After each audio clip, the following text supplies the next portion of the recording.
Whoa, whoa, whoa, whoa, whoa, whoa, whoa, whoa. Stop, stop, stop, stop, stop, stop, stop. Stop right there. Stop right there. Okay. If you have no idea what this game is, great.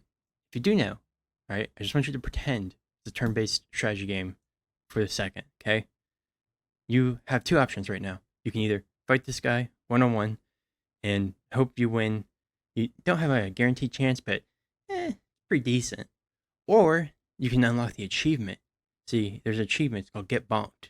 If you let this guy hit you, you unlock it, and I'll give you 1 token towards the Thief class that you can play in a future playthrough. Okay?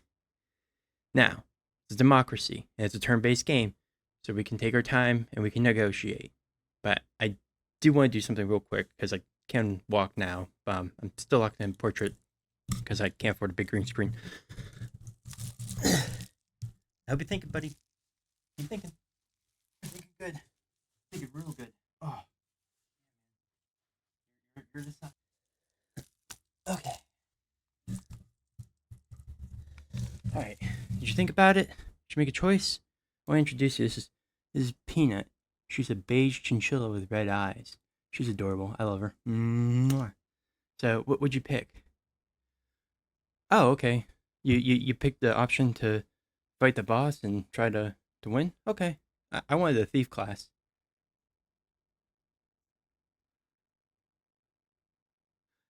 Peanut says she wants the thief class too.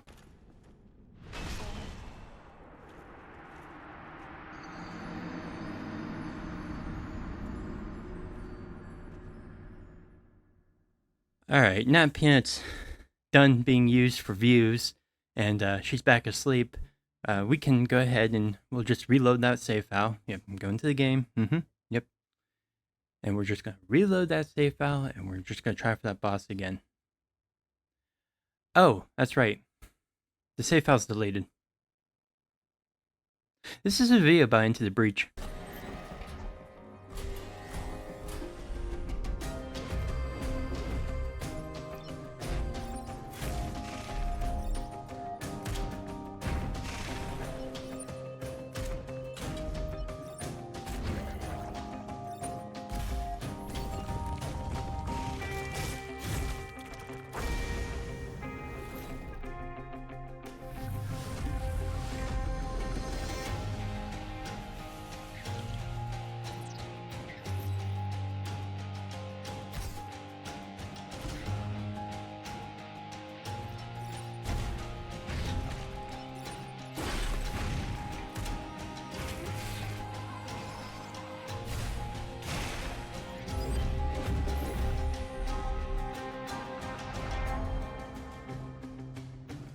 So those that are unfamiliar, Into the Breach is a game from the developers of Faster Than Light. They decided to make a real-time strategy game for that one, and then make this one a turn-based strategy game based on a grid-like system. When it first launched, it had tons of positive reviews, very well deserved.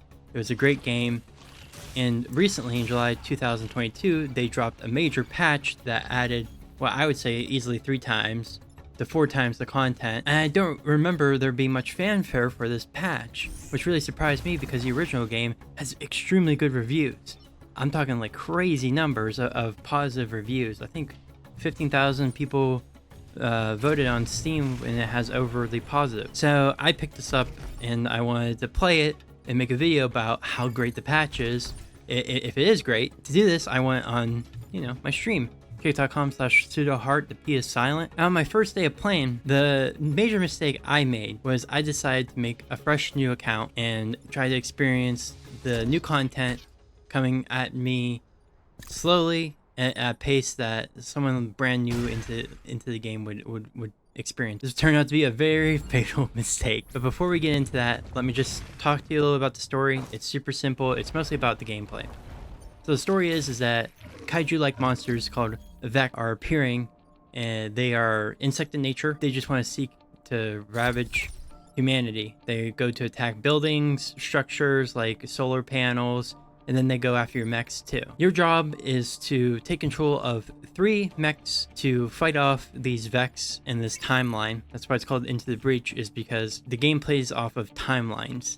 If you fail your missions, which you will, failure is part of this game. It's a hard game, it's a challenging game, it's a thinker's game. Your pilots will all try to evacuate if they can and go to another timeline to try to save that timeline. Even if when you are successful in completing a campaign, they still go out to seek and destroy other Vec in other timelines. The timeline aspect of the game doesn't really matter. It just comes up in a really cute one-off, unless you have a certain pilot, reset. It's called breaching. During your turn, if you make mistakes and you don't feel like you did a great job, you can do once per mission a breach. Breach just means that the turn resets back to where you were at the very beginning of the turn, and you can try for something better. It's a comforting system for newer players. For more veteran players, it's just there if you really make a mistake and you fluke up and you're just you can tell what you did wrong, but you're already too far into your move set to undo it. So real simple. You're a team of giant mechs. You're killing Vex, or are you? This is where the game gets interesting, and this is where I get to talk more about the real meat and bones of this game, the gameplay. This grid system has a couple of unique features. Let's go down them real quick.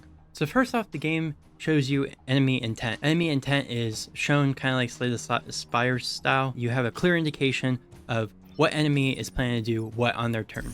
It doesn't matter what happens, they will still do this action. So if they're planning to shoot to the left and they're facing the left, they will shoot on the left in their turn no matter what. This also correlates with another important part, turn order. See, you can take your mech's turns any way you want to, but enemies take their turns in a set order. It's in the top right hand corner. And on top of that, you should know that environmental effects happen first, then fire damage happens second. This is very important, by the way.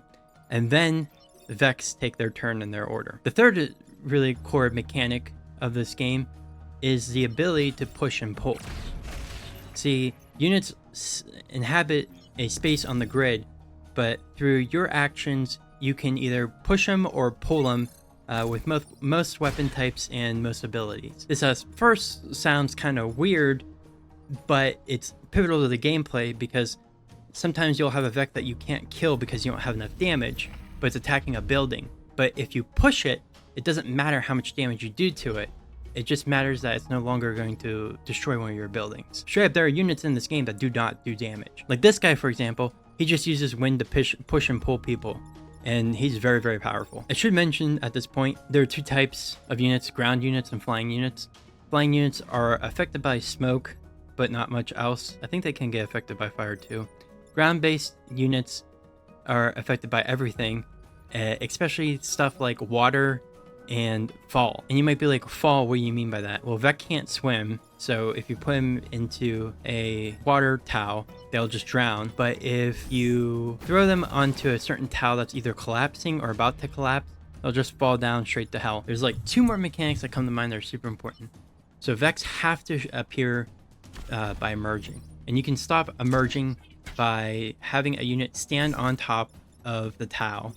So you can either put a mech there, or some mechs have ability like one throws stones. You can throw a stone on top of Vec, and that will stop the spawning. Or you can push, and this is the last major mechanic of this game, you can push or pull a Vec onto a spawning Vec and stop them from spawning. And this also causes them to do friendly fire damage to each other, which is the last pivotal part of the game. See, when I mentioned that Vec do no matter what they're going to do on their turn, you can set up situations where a Vec is going to shoot to the left and deal 3 damage. It's going to hit one of your buildings, but you can pull it forward. And when you pull it forward closer down towards the south of the grid, now his new target lined up is another Vec. And let's say that Vec has 2 health and it's attacking a building.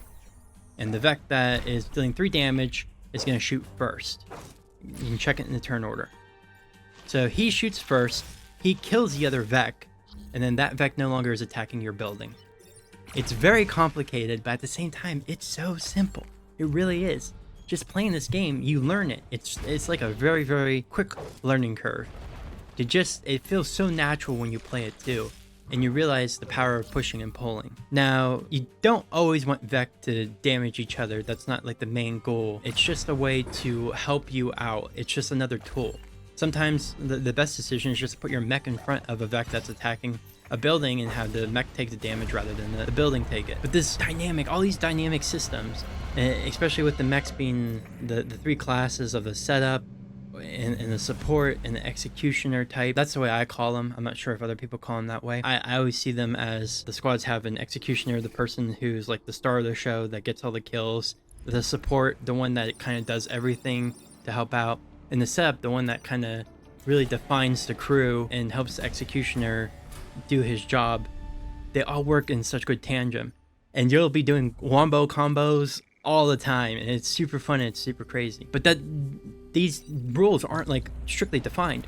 You can have a turn where the person who usually does the setup is doing the execution, the person who usually does execution supporting, and the supporting one is doing the setup.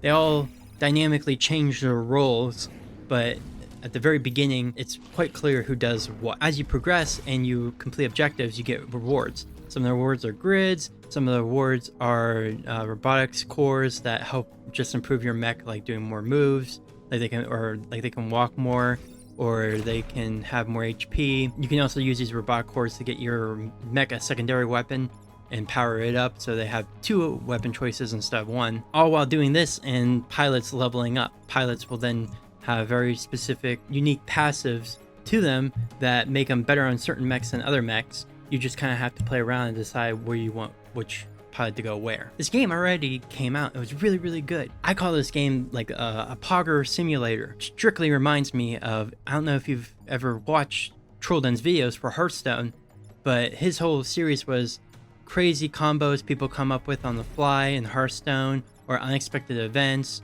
RNG causing craziness to happen in unexpected ways, getting you the win. That's this game. This game's just like that.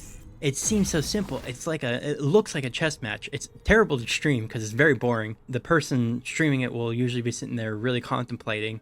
Probably be better for a Let's Play series, but definitely don't stream it. Don't do that, because you just sit there thinking super hard about moves that your audience are probably going to be like, I already figured this out. I'm going to tell you what I think. Listen, there are tons of ways to solve every problem, and not every problem can be solved, by the way. Failure is, like I said, part of this game. And when you do finally lose your last bit of grid defense, or all 3 of your mechs are destroyed in one stage, you're going to have to deal with the reality that you have to start all over again. But that's the fun. The fun is that when you start over, you can either pick a new squad, pick a new pilot. You can take your old pilot if they survived and take them into the next match, and you can just try again. I've had plenty of times, like this was on stream, by the way. I unlocked Mistwalkers. First mission, very first mission, first island I did. First of first. This is the first introduction to these units. I lost, and it was embarrassing, but I didn't know what the mechs really did.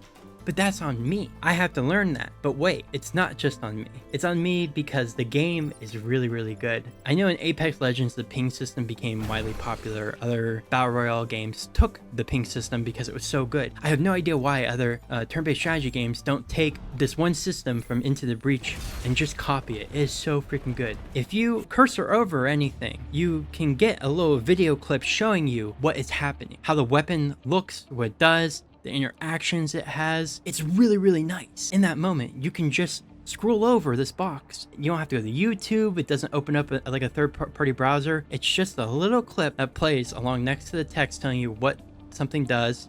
It even shows you the numbers. It usually gives you like a good case scenario, how the item would be used well. And I have no idea why other companies don't copy this. It's so freaking good. I honestly feel like I'm overly equipped on information. Some of these squads I played, I have no idea how they play before. I've never seen how they play before. The main thing I do is I try to get to an island. I put my mechs down to start the match, and then I just sit there and I look at what they can do, and I figure it out in my head. Oh, okay, that's how that's supposed to interact. Oh, okay, this is a setup person. Oh, that's the support. Oh, this is the executioner. It's so wonderful. And this goes for the enemy Vex too. If you're not sure what a Vex is doing, you can highlight over them. You can just scroll over them with your cursor, and you can see how their attack pattern is, what it looks like, and then strategize from there. It's just a really good game with one fatal flaw. And like I said, when I streamed this on my Kick account, kick.com/pseudoheart, the P is silent, I deleted my old save file, and I was like, okay, let's come in this with fresh eyes. Let's just take it as the game is. It's a terrible experience for new players. And it has nothing to do with the gameplay. It has to do with the other part of this game, the other genre, that I don't like this at all. This game is considered roguelite, which means that you can unlock things outside of your squad that you can bring into your other squad. The easy example for this one is pilots. Pilots can be found in time pods that you protect or rewarded to you for completing missions. And then once you unlock a pilot and it's been given to you, you can start off a breach. That's what it's called when you start a new campaign, a breach with that pilot. This system's fine. I had no problems with this system. It's the other system that's the problem. See, for pilots to be effective, they need mechs. And for mechs to be unlocked, you need achievements. We have to decide right now between me and you, are achievements important or not? Because I'm going to take the road that achievements don't matter for Jack Squad. Achievements are just there if you want to have fun, and if you want to just have a good time and something crazy happens, the game acknowledges it, and it's like, yeah, that was really cool, here's an achievement for it. And you're like, oh, thanks, that made me smile. I'm gonna strawman you and tell you, the viewer, that you think achievements are important. Squads are locked behind achievements. You're gonna have to push yourself to do things that you don't naturally want to do in some cases, just to unlock achievements. This killed my first stream. It really did. I thought my first stream was bad. I double watched it to make sure what was going on before I made a critical decision that I am going to tell you to do too. I just was a frustrated little guy sitting there trying to get these achievements so I could unlock the next squad, and it made all my choices terrible. One of the achievements was to do a dash punch from 5 tiles away on a Vec. I could not for the life of me get a Vec to line up with my one mech that was 5 tiles away or more. This was really bad. I was making decisions that were just to push either my mech further away or to push the Vec away, not to protect my buildings, not to protect the objectives, not to protect my other mechs. I just wanted the achievement, and it would cause me to lose so many matches. I got so frustrated. I really want to point out that I think that this is what is killing the game right now and why people aren't talking about the patch. See, if you go through Steam achievements, these new mech classes have anywhere from a 10% to a 3% achievement success rate, which tells me that a lot of people don't know about this patch, first off, but also tells me too, a lot of people just don't want to deal with having to try to unlock these new squads. They're expensive. They're 4 achievements each. Like I said, some achievements do make sense. A lot of achievements are just there to kind of tell you how to play. I'm going to use an example. One of the first classes I unlocked, the first squads I unlocked was Heat Sinkers, okay? Heat Sinkers, to me, I'd never seen them before, and I was like, let's play them. There's an achievement right there that says get boosted 8 times in a single match. Okay, what's boosted? Boost is a new mechanic where if you're boosted, you deal 1 extra damage or you heal an extra damage. This can also be applied to Vex too in certain situations. So how do you get boosted in the squad? Well, if you end your turn on the towel that is on fire, you soak up the fire, you put it out, and you're boosted that mech for the next turn. Now this sounds super good. The achievement is telling me I can get bonus damage if I just end my mech's turn on a tile that's on fire. In reality, this does not happen 8 times in a match. I could not get it. It was really bad. I have 3 mechs, so I had to first light the tile on fire, get a mech to sit there, and then also deal with the fact that I'm ending a turn where my mech is on a spot that's on fire, not a spot that I want it to be. If there was a Vec that I wanted to attack in a certain fashion, if my mech's turn ended there and it wasn't on a lit towel, I did not take that move. It was really bad. It kills me too, because these achievements, to me, like I said, I'm taking Steelman's position that these achievements mean nothing, and I'm gonna strawman you into thinking that they mean something. To me, these achievements didn't do anything to increase my gameplay or anything like that. They were like a sort of a guide, but not really, because I'm going to tell you what I did. I cheated. I unlocked everything. I'm going to tell you to do the same. Go to the mech screen, hit the tilde key. You're going to type make it so. You're going to do it with no spaces, all lowercase. You're going to hit enter, and then you're going to tilde key out of there. And that will unlock every single mech squad for you and every single pilot. Failure for this game is definitely a part of it, but failure to unlock new mech squads to make decisions that you don't want to make just so you can get like a fourth of a squad that you don't know anything about. That's not fun. And like I said, I'm going to strawman you into the achievement position that achievements matter. Well, achievements should guide you, and if you're not good enough to do these achievements, then you're not good enough to unlock the next squad. You need to practice more with this squad. But what if you don't like the squad? What if you hate heat sinkers and you really just want to unlock another squad so you can be like, I want to have fun, I want to play with the steel junkos, and I can't though because I didn't unlock them. I'm stuck with heat sinkers. I can't do any of these achievements. I'm not seeing the synergy. I'm not unlocking any achievements. I'm stuck. It's the worst system I've ever seen for unlocking content in a roguelike. It would be so much easier too if all they did is tone it down. If they take the numbers and tone it down, like instead of having a heat sinkers boost 8 times in one match, which is absolutely crazy and insanely hard to do, just have them do it 4 times. That's pretty reasonable. I can definitely do that in one match. Easy peasy. It fulfills both the need for the developers to give me an idea of what I'm looking to do, and it helps me unlock the next squad. But then it's not really an achievement, right? Because it's not that difficult. That's just an easy thing. You're just doing the tutorial for that class, right? Like I said, the difference between the first day I played when I deleted everything and all I did was try to hunt achievements, and the second day I played on stream where I had cheated the night before and unlocked everything, was so night and day. Oh my god, I had so much fun playing with all these new squads. And let's talk about that new content finally. The new squads are super interesting. They're super fun. They're complex. They're hard. They're easy. I love them. Not only that, the missions got updated too.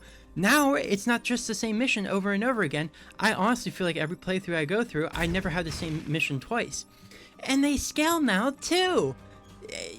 One of my favorite missions was the train mission where you escort the train off the grid. This made it a really hard objective because it's constantly moving, and you wanted to keep stuff off the train racks because of another mechanic that I didn't mention, but you'll find out quickly about, is the bump system.